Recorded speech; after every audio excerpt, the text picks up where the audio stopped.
नमस्कार साथियों, daily current affair show में आप सभी का बहुत-बहुत स्वागत है। आज 18 नवंबर 2025 की तारीख है। आज का करंट अफेयर और उसका स्टैटिक जीके इस वीडियो में हम लोग पढ़ा जाएगा। उससे पहले डेली की तरह कल के करंट अफेयर का क्विक रिवीजन हम करते हैं। पहला प्रश्न पूछा गया था, हाल ही में किसे सुरक्षा सचिव का अतिरिक्त प्रभार सौंपा गया है? उत्तर पराग जैन, ये हमारा उत्तर था साथियों। दूसरा प्रश्न पूछा गया था, किसने गुजरात में सागर सैनिक स्कूल और ऑर्गेनिक प्लांट का उद्घाटन किया? उत्तर ए अमित शाह जी ने। तीसरा प्रश्न पूछा गया था, हाल ही में कामिनी कौशल का निधन हुआ, वे कौन थी? उत्तर सी अभिनेत्री थी। चौथा प्रश्न पूछा गया था, 44वां भारत अंतर्राष्ट्रीय व्यापार मेला कहाँ शुरू हुआ? उत्तर सी नई दिल्ली में। पांचवा प्रश्न पूछा गया था, ओमेन ड्रोन संयुक्त राज्य अमेरिका और किस देश द्वारा विकसित किया गया है? उत्तर डी संयुक्त अरब अमीरात यूएई और संयुक्त राज्य अमेरिका के द्वारा ओमेन ड्रोन डेवलप किया गया। छठा प्रश्न पूछा गया था, हाल ही में खबरों में रही इनवार किस प्रकार की मिसाइल है? उत्तर सी एंटी टैंक गाइडेड मिसाइल। सातवां प्रश्न पूछा गया था आपसे, आपातकालीन प्रबंधन के लिए राष्ट्रीय डेटाबेस प्लेटफॉर्म किस संगठन द्वारा विकसित किया गया? उत्तर डी नीति आयोग के द्वारा। आठवां प्रश्न पूछा गया था, एस्केपेड मिशन किस अंतरिक्ष एजेंसी की पहल है? उत्तर बी नासा की पहल है। नौवां प्रश्न पूछा गया था, खबरों में रहा मुधन्योमा एयरबेस किस राज्य या केंद्र शासित प्रदेश में स्थित है? उत्तर सी लद्दाख में स्थित है। ये था साथियों कल के करंट अफेयर का क्विक रिवीजन। अब पढ़ते हैं आज का करंट अफेयर। पहला प्रश्न पूछा गया है, हाल ही में किस देश में सरकारी शटडाउन को समाप्त किया गया? उत्तर डी संयुक्त राज्य अमेरिका यूएसए यानी अमेरिका में साथियों 42 दिनों का सरकारी शटडाउन हुआ था, जिसे अभी हाल ही में समाप्त किया गया है। वो भी जो है साथियों अभी अस्थायी रूप से समाप्त किया गया है। कार्य जो है सरकारी कार्य बाधित न हो तो अस्थायी रूप से सरकारी शटडाउन को समाप्त किया गया अमेरिका में। यानी कि 42 दिन से अमेरिका में शटडाउन चल रहा था, अभी भी अस्थायी रूप से समाप्त किया गया, पूरा नहीं समाप्त हुआ है। यूएसए में राजनैतिक मतभेद के कारण 42 दिनों तक सरकारी शटडाउन चला, जो अब समाप्त हुआ लेकिन अस्थायी, याद रखिएगा। यह अमेरिका का सबसे लंबा शटडाउन था। इसका मुख्य कारण ओबामा केयर हेल्थ सब्सिडी है। इसी के वजह से वहां की जो दो प्रमुख पार्टियां हैं, रिपब्लिकन पार्टी और डेमोक्रेटिक पार्टी, दोनों पार्टियों में राजनीतिक गतिरोध विवाद चल रहा है। यह अस्थायी रूप से हटाया गया है। किसके बारे में है? यूएसए के बारे में। तो यूएसए की राजधानी क्या साथियों? Washington DC. Washington DC. यहाँ डीसी का अगर फुल फॉर्म पूछा जाए तो डिस्ट्रिक्ट ऑफ कोलंबिया इसका फुल फॉर्म होता है। वाशिंगटन डीसी किस नदी के किनारे है? तो पोटोमैक नदी के किनारे है। पोटोमैक नदी के किनारे। यूएसए का अमेरिका का सबसे बड़ा शहर कौन सा है? न्यूयॉर्क। गगनचुंबी इमारतों वाला शहर न्यूयॉर्क। किस नदी के किनारे है? हडसन नदी के किनारे है। अच्छा, अमेरिका और कनाडा की सीमा किस अक्षांश रेखा से डिवाइड होती है? तो 49 डिग्री समानांतर रेखा, 49 डिग्री अक्षांश रेखा से। और अमेरिका और मैक्सिको की सीमा पर कौन सी नदी है? रियो ग्रांडी नदी। अमेरिका और मैक्सिको के सीमा पर रियो ग्रांडी नदी है। अमेरिका के वर्तमान में राष्ट्रपति कौन है? भाई साहब डोनाल्ड ट्रंप दूसरे कार्यकाल के लिए अमेरिका के राष्ट्रपति बने हैं।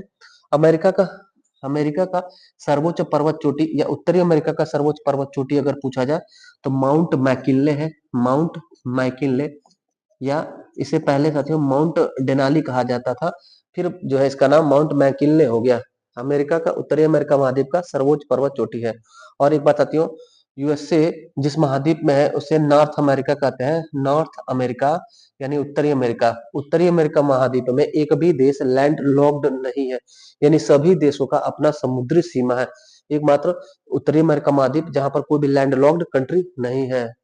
दूसरा प्रश्न पूछा गया है, भारतीय रिजर्व बैंक ने नियामक उल्लंघनों के लिए 3 सहकारी बैंकों पर जुर्माना लगाया, निम्न में से कौन इसमें शामिल नहीं है? अभी हाल ही में हमारे देश की केंद्रीय बैंक आरबीआई, भारतीय रिजर्व बैंक ने 3 बैंकों पर जुर्माना लगाया। इन 3 बैंकों पर जो नियामक उल्लंघनों के कारण लगाया गया, इसमें शामिल नहीं है बी। पूछा गया कौन सा शामिल नहीं है, तो यूपी कोऑपरेटिव बैंक शामिल नहीं है, यानी मुंबई केंद्रीय सहकारी बैंक है इसमें। कराईकुड़ी कोऑपरेटिव बैंक तमिलनाडु है। जिला सहकारी बैंक आंध्र प्रदेश है। ये 3 बैंक है, बी हमारा उत्तर हो जाएगा। तीसरा प्रश्न पूछा गया है, एफआईएच हॉकी विश्व कप 2026 का आयोजन कहाँ होगा? उत्तर हमारा होगा साथियों नीदरलैंड बेल्जियम, दोनों में होगा, यानी कि डी विकल्प हमारा सही है। नीदरलैंड और बेल्जियम यूरोप के दोनों देशों में FIH हॉकी विश्व कप 2026 का आयोजन होगा, यानी कि हॉकी विश्व कप होगा। इसमें एक बात महत्वपूर्ण कि पुरुष और महिला दोनों विश्व कप नीदरलैंड और बेल्जियम दोनों देशों में होगा। अगस्त 2026 में इसका आयोजन होगा। इसमें टीमें कितने प्रतिभाग करेंगे? तो 16-16 टीमें, यानी कि पुरुष वाले विश्व कप में और महिला विश्व कप दोनों में 16-16 टीमें प्रतिभाग करेंगी दुनिया की। FIH कराती है FIH के बारे में। FIH हॉकी की सर्वोच्च संस्थान है, दुनिया की सर्वोच्च संस्थान हॉकी से रिलेटेड FIH है। इसका फुल फॉर्म होगा साथियों federation of international hockey, hockey international federation, जिसका गठन 1924 ईस्वी में हुआ था। इसका हेडक्वार्टर स्विट्जरलैंड के शहर लुसाने में स्थित है। इसके वर्तमान में अध्यक्ष तैयब इकराम है, जो मकाऊ देश से है। तैयब इकराम। चौथा प्रश्न पूछा गया है, बिहार विधानसभा चुनाव 2025 के बारे में सही कथन नहीं है। सही कथन नहीं है, पूछा गया कौन सा सही नहीं है। 4 स्टेटमेंट दिया गया है। जैसा तो बिहार विधानसभा चुनाव अभी हाल ही में संपन्न हुआ, वहां से क्वेश्चन है। ये बड़ा महत्वपूर्ण हो जा रहा है, अति महत्वपूर्ण प्रश्न है। देखिएगा, बिहार में कुल 243 सीट में से एनडीए को 202 सीटें प्राप्त हुई। ये बात सही है। बिहार विधानसभा में टोटल विधानसभा की 243 सीटें हैं, जिसमें एनडीए नेशनल डेमोक्रेटिक अलायंस को 202 सीटें प्राप्त हुई। बी दिया है 71.6% महिला मतदान हुआ, जो बिहार के इतिहास में सर्वाधिक है। ये भी बात सत्य है। बिहार के इतिहास में, आज तक के बिहार के इतिहास में सबसे ज्यादा महिलाओं ने मतदान किया, अपने वोट का प्रयोग किया, और 71.6% महिलाओं ने वोट दिया है। सी सी है जेडीयू को 85 सीट, आरजेडी को 25 सीट, एलजेपी को 19 सीट, आईएनसी को 6 सीट, एआईएमआईएम को 5 और हम को 5 सीटें प्राप्त हुई। ये भी सही है साथियों, सी भी हमारा सही उत्तर है।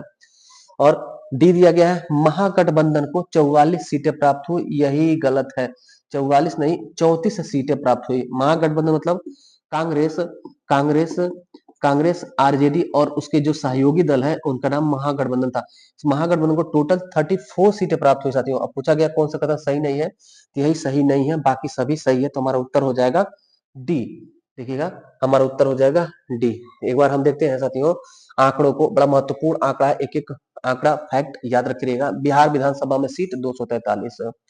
सबसे बड़ी पार्टी जो भारतीय जनता पार्टी और उसके सहयोगी दल, उनको एनडीए कहा जाता है, नेशनल डेमोक्रेटिक अलायंस, उनको 202 सीटें प्राप्त हुई। महिलाओं ने 71.6% रिकॉर्ड वोट डाला है। और जेडीयू यानी कि जनता दल यूनाइटेड, ये नीतीश कुमार की पार्टी, इसको 85 सीट मिली। और आरजेडी, ये आरजेडी साथियों तेजस्वी यादव की, इसको जो है 25 सीटें मिली।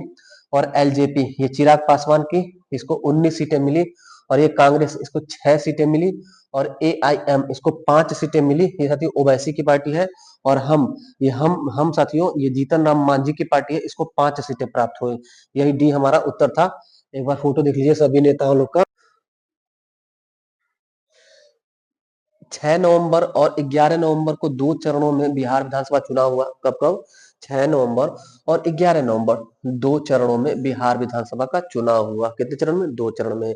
मतगणना यानी काउंटिंग कब हुआ? 14 नवंबर, चिल्ड्रंस डे के दिन, बाल दिवस के दिन 14 नवंबर को बिहार विधानसभा का मतगणना हुआ था। बिहार के राज्यपाल कौन है? राजेंद्र आर्लेकर। और परिणाम आने के बाद उम्मीद है कि 10वीं बार वहां के मुख्यमंत्री बनेंगे, बिहार के मुख्यमंत्री बनेंगे। संभावित है कि बिहार के मुख्यमंत्री 10वीं बार नीतीश कुमार बनेंगे। पांचवा प्रश्न पूछा गया है, नई पीढ़ी का man portable autonomous under water vehicle किसने विकसित किया? उत्तर उत्तर B, DRDO, defence research and development organisation ने अभी हाल ही में पानी के अंदर, समुद्र के अंदर चलने वाला एक व्हीकल डेवलप किया है। यहाँ पे तस्वीर दिख रहा है, यह नई पीढ़ी का man portable autonomous under water vehicle होगा साथियों।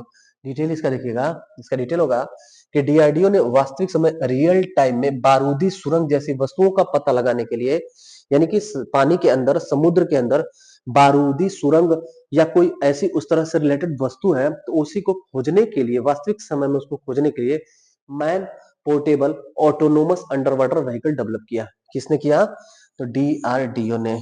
डीआरडीओ का स्ट्रेटेजी के देखिएगा साथियों, इसका गठन, इसका निर्माण, इस संगठन का निर्माण 1 जनवरी 1958 ईस्वी को हुआ। इसका हेडक्वार्टर नई दिल्ली में है। इसका मुख्यालय नई दिल्ली में। इसके वर्तमान में प्रमुख हैं समीर वी कामथ जी। समीर वी कामथ इसके वर्तमान में प्रमुख है। इसका टैग लाइन है साथियों, बलस्य मूलम विज्ञानम। बलस्य मूलम विज्ञानम। और इसके प्रथम प्रमुख अगर पूछा जाए, प्रथम प्रमुख डीआरडीओ के, तो दौलत कोठारी। दौलत कोठारी। डीआरडीओ का फुल फॉर्म क्या है? Defence defence research and development organisation. और यह जो है मिसाइल का निर्माण और मिसाइल का टेस्टिंग करता है। कहाँ से करता है? तो उड़ीसा से। उड़ीसा से। उड़ीसा में भी कहाँ पर? उड़ीसा में भी चांदीपुर, चांदीपुर जिला में। चांदीपुर जिला में भी कहाँ पर? तो व्हीलर द्वीप से। व्हीलर द्वीप, व्हीलर आइलैंड से।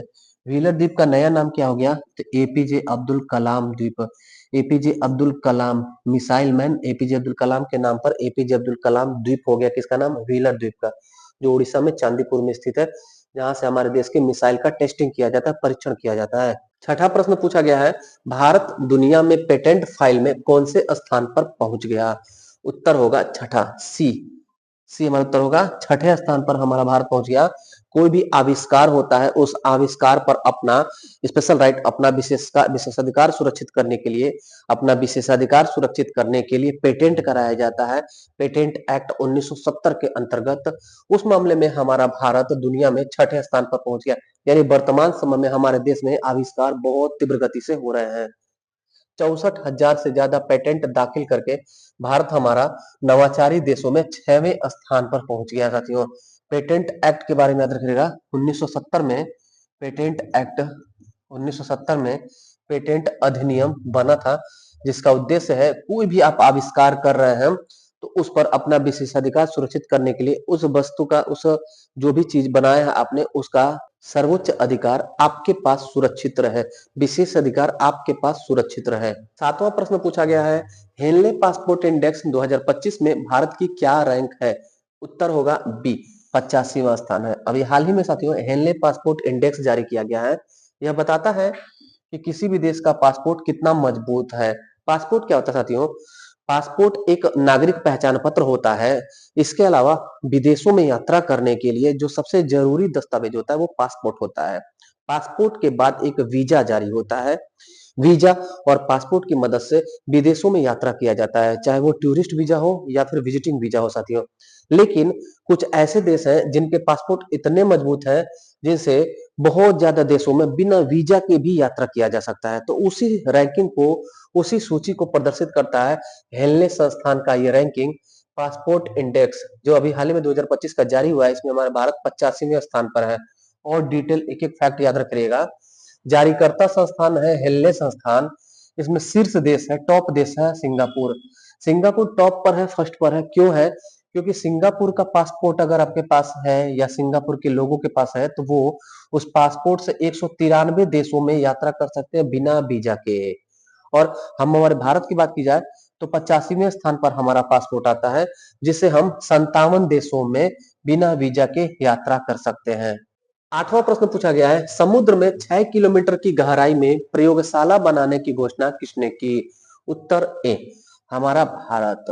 हमारे भारत में साथियों हमारी सरकार ने, केंद्र सरकार ने अनाउंस किया है, घोषणा किया है कि हिंद महासागर के भीतर 6000 मीटर या 6 किलोमीटर की गहराई में एक प्रयोगशाला बनाया जाएगा, अनुसंधान प्रयोगशाला का निर्माण किया जाएगा, जो हमारे भारत के आजादी का जो 100 वर्ष मनाया जाएगा, 100वीं वर्षगांठ मनाई जाएगी, उसी उपलब्धि को वो दर्शाएगा और भविष्य के लिए नवाचारी या वैज्ञानिक अनुसंधान का एक मार्ग प्रशस्त करेगा। समुद्र के अंदर एक प्रयोगशाला डेवलप किया जाएगा 6 किलोमीटर की गहराई में, हिंद महासागर में होगा, 6 मीटर या 6 किलोमीटर की गहराई में होगा, अनुसंधान प्रयोगशाला होगा यह।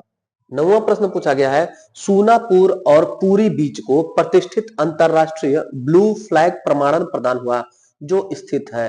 उत्तर ए, उड़ीसा में स्थित है। उड़ीसा में है सूनापुर बीच और पुरी बीच। बीच मतलब समुद्र का तट साथियों।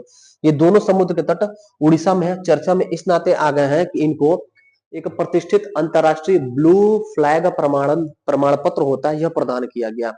क्या होता है साथियों? दुनिया भर में जो भी समुद्र के तट सबसे ज्यादा साफ है, स्वच्छ है और सस्टेनेबल है, उनको रैंकिंग दिया जाता है और एक सर्टिफिकेट दिया जाता है। यह डेनमार्क की संस्थान है, डेनमार्क की एक संस्थान है, उसी के द्वारा प्रदान किया जाता है blue flag, blue flag certificate.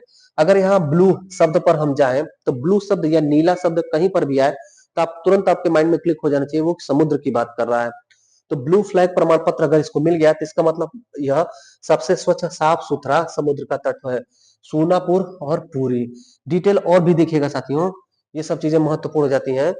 Foundation for environmental education यानी कि FEE, foundation for environmental education FEE Denmark में जो स्थित है, यही ब्लू फ्लैग प्रमाण पत्र प्रदान करती है किसी भी साफ सुथरे और स्वच्छ जो भी बीच होता है या समुद्र का तट होता है।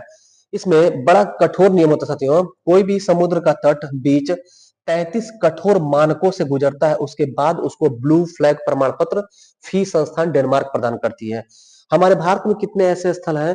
तो हमारे भारत में कुल 13 स्थल है, 13 समुद्र तट है जिनको ब्लू फ्लैग प्रमाण पत्र प्रदान किया गया है। उसमें भी 12 परमानेंट है और एक अस्थाई है। अस्थाई कौन सा है? तो पुदुचेरी का ईडन बीच है, ईडन गार्डन नहीं है, ईडन बीच है पुदुचेरी का, यह अस्थाई ब्लू फ्लैग प्रमाण पत्र है। और 12 परमानेंट है, जिसमें से आपको करंट में ये दो का नाम जरूर याद रखना है, सूनापुर और पुरी बीच। 10वां प्रश्न पूछा गया है, अयोध्या राम मंदिर निर्माण में प्रयोग अंबाजी संगमरमर को GI टैग प्रदान किया गया, जो संबंधित है। उत्तर होगा बी गुजरात। गुजरात का एक प्रतिष्ठित संगमरमर है अंबाजी संगमरमर। इसका उपयोग साथियों, इसका प्रयोग किया गया है अयोध्या में रामलला मंदिर जो बना है उसके निर्माण में प्रयोग किया गया अंबाजी संगमरमर मंदिर। इसको अभी हाल ही में GI टैग प्रदान कर दिया गया, इस नाते यह चर्चा में है। GI टैग प्रदान किया गया है, जियोग्राफिकल आइडेंटिफिकेशन टैग इसको मिला है अंबाजी संगमरमर को। डिटेल देखिएगा साथियों, GI एक्ट 1999 में आया था। जियोग्राफिकल आइडेंटिफिकेशन एक्ट यानी भौगोलिक संकेतक अधिनियम 1999 में आता है।